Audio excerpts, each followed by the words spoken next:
Hey, what up, guys? It's Matt. Just wanted to jump on here, do my little quick instant reaction for the 2025 Bears draft class. Instant's a relative term. It's Monday, just before 3 on the East Coast right now, so just wanted to kind of get in here, give everyone my thoughts. The Bears were picking 10th, as we discussed in previous week's episodes.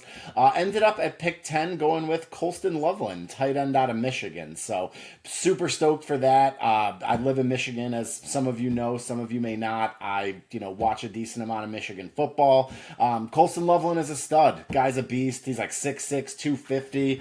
He's young. I think he just turned 21, so still got a ton of upside. The way the board fell, I kind of looked at this pick like Colston Lakeland. I liked the pick. I thought it was solid.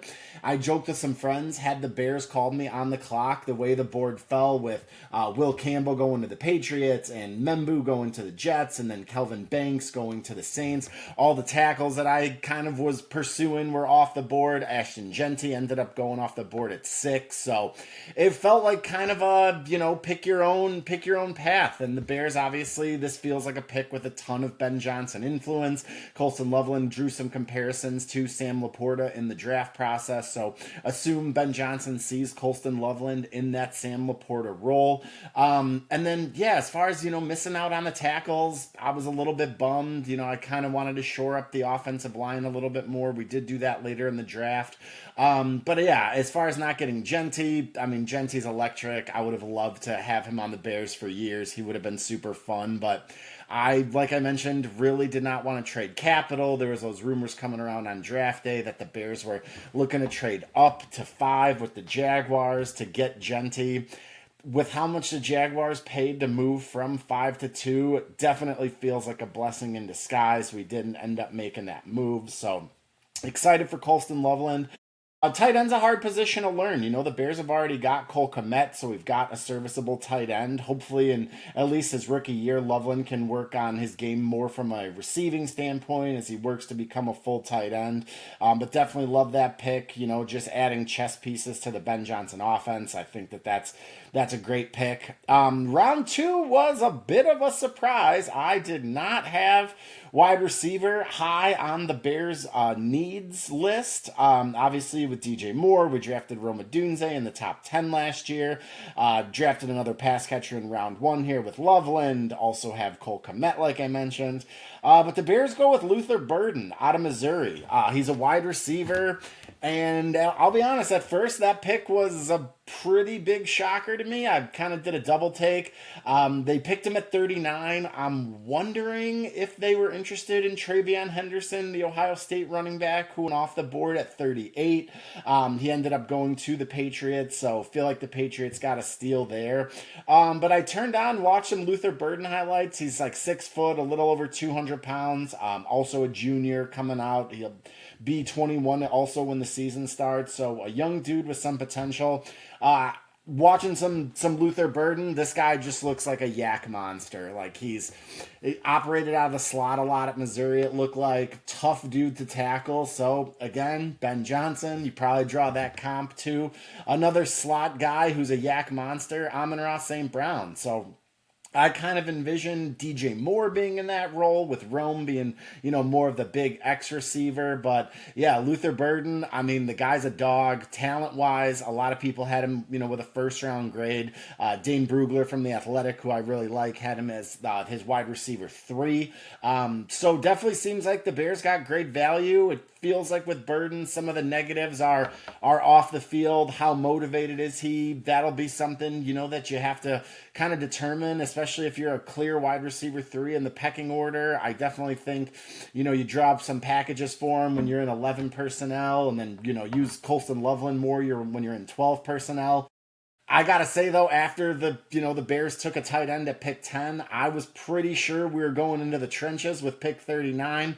Wasn't the case. So these aren't your fathers and your grandfathers Chicago Bears. We are going to be trying to win the game offensively with some firepower. I'm not sure my brain can handle good offensive football, but hopefully we find out this year for sure. Luther Burden off the board at pick 39. The Bears then end up trading, they had pick 41. They end up trading pick 41 and our third rounder, which was pick 72, to the Bills in exchange for 2 second rounders the Bills had, as well as pick 109 in the fourth round, which, fun fact, the Bears traded to the Bills last year as part of moving back into the draft to draft Austin Booker. So the Bears get back 2 seconds and a fourth. They use those 2 seconds in the trenches. The first pick was a guy named Ozzie Trapolo, a tackle out of Boston College. This guy is a friggin' monster. He's like 6'8", 330. Ozzie Trapolo. So yeah, I watched a couple highlights of him. I thought he looked a little bit stiff in the hips for a big guy playing tackle. I'm not an offensive line expert. I like to consult my guy Brandon Thorne, Trench Warfare Substack, if you're not familiar. Nobody does a better job breaking down offensive linemen than Brandon. He was on Brandon's My Guy list, so really like the pick. Basically, when it comes to offensive line, I refer to Brandon. I don't have my knuckles in the dirt. I'm not a trench expert, but definitely seems like a guy that could come in. I feel like probably to play right tackle. So I don't know if there's thought of possibly sliding Darnell Wright to the left side. Kind of seems like a hat on a hat move, but having some offensive line depth, never a bad thing. That was at pick 56, and then with pick 62, we drafted Shamar Turner, a defensive tackle out of Texas A&M. He was a dude, a lot of people had him with a top 50 grade. Got one of these guys that, God, when he's on the field, he looks like a machine. He's going to play the 3 technique. Another big dude, so love, staying in the trenches, keeping after it. The big question with Shamar Turner is health. He's had a ton of injuries. Maybe not a ton, but he's missed time each of the past couple seasons due to injury. So definitely seems like a guy that can come in next to Grady Jarrett, next to the Gervon Dexter, have a nice impact. Always good to have a defensive tackle rotation. If we learned anything from the Eagles in the Super Bowl, you can't have too many D linemen. The fourth round pick was probably the biggest head scratcher for me. The Bears took Ruben Hippolyte II out of Maryland, and the quote I saw on Ruben was, had he not run at his pro day, he probably would not have been drafted. So not great. He is super fast. I guess maybe there's a role on special teams. We have a hole at our will linebacker as well. I'll be honest, I'm never a fan of, guy was okay at football and then put shorts on and ran fast, and so we slid him up our board. That pick felt like a reach to me. Would love to be wrong, Ruben. Hope you're doing great. In the fifth round at pick 169, the Bears took Za Frazier. He was a corner out of, was it UTSA, I want to say. Again, don't know a ton about him. Dane had a 6-round grade on him. So, 6 foot and change corner. Definitely always good to have cornerback depth. I don't have a ton of thoughts there. In the 6th round, the Bears took guard Luke Newman out of Michigan State. He's a 6-round guard. That's all 6th round, 7th round, undrafted free agent grades on him. So, kind of a run of the gamut. Again, always good to invest in the trenches. Happy to see the Luke Newman pick. Obviously, hello Newman. If you're a Seinfeld fan, we can get that going. And then in the last round, the Bears took a running back, Kyle Monangai from Rutgers. Wasn't really familiar with Kyle's work either. Upon digging in, a lot of people had a 4th, maybe 5th round grade on him, so definitely seems like the Bears got good value. Like I talked about before a little bit, it did seem like the Bears got sniped on a couple times on a running back pick. Obviously, Genty, Travion Henderson, Cam Scadaboo went right before they picked in the 4th round, so... Honestly, though, comp I saw for Kyle was David Montgomery. He's 5'8", 215, so he's a brick house. Good runner between the tackles. Not super explosive. Seems like he does everything well. Solid blocker, solid pass catcher. So the Bears did find their running back in round 7.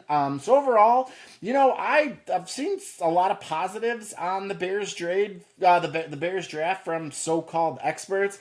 I think it's fine. I'm not doing backflips. Outside of the 4th round pick, the linebacker, I thought everything was, aligned with where our needs were. Obviously, I think the make or break guy from this group, Probably Luther Burden or Shamar Turner. Colston Loveland feels like he has a pretty solid floor.